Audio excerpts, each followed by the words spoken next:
तुमचं पूर्ण नाव सांगा एकदा. संजू रामचंद्र दोड, अच्छा. राहणार राणा लोखंडे बंदळा. लोखंडे बरजडा. शासनाला आपली अशी विनंती आहे, काही मदत द्यावी. माझ्यावर काळ घोसाळा आहे, तर म्हणजे खूप बोट चालले गेले. वडिलांचा कामाला हातभार देणाऱ्या मुलासोबत घडली घटना. दोन्ही हाताचे बोट गमावलेल्या युवकाची आपबीती.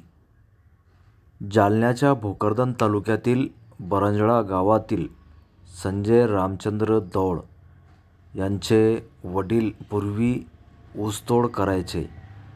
पोटाची खळगी भरण्यासाठी ते आपल्या कुटुंबासोबत बाहेरगावी परजिल्ह्यात जायचे. वडिलांना हातभार म्हणून मुलगा संजू नेहमी सोबत असायचा, असा गावकऱ्यांनी सांगितलंय. दरम्यान काम करता वेळेस अचानक विद्युताचा शॉक लागून संजूसोबत मोठी घटना घडली. दौड कुटुंबावर ही दुर्घटनेचा मोठा प्रभाव पडला. काम बंद पडले. यात त्यांचा जीव तर वाचला, मात्र दोन्ही हाताचे पूर्ण बोट त्यांना वाचवता आले नाही. यापूर्वी संजू याचे वडील रामचंद्र दौड यांनी मुलाचे उपचारांसाठी सर्व जमा पैसे खर्च केले. यात रामचंद्र दौड यांना आपली 2 एकर जमीनही उपचारात गमावावी लागली, असा गावकऱ्यांनी सांगितला. नेमका कोणता वर्ष आणि त्यावेळेस संजयची वय किती होती हे कळाले नाही. मात्र आज संजय याची व घरची परिस्थिती हलाखीची आहे.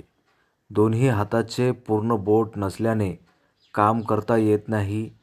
शासनाकडून आम्हाला कसलीही मदत नाही, असा यावेळेस संजू रामचंद्र दौड राहणार बरंजळा लोखंडे, तालुका भोकरदन, जिल्हा जालना यांनी सांगितले आहे.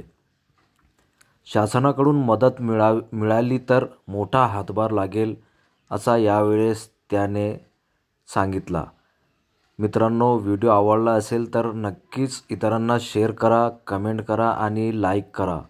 अशा व्हिडिओसाठी आमचे यूट्यूब चॅनल जरूर सबस्क्राईब करा.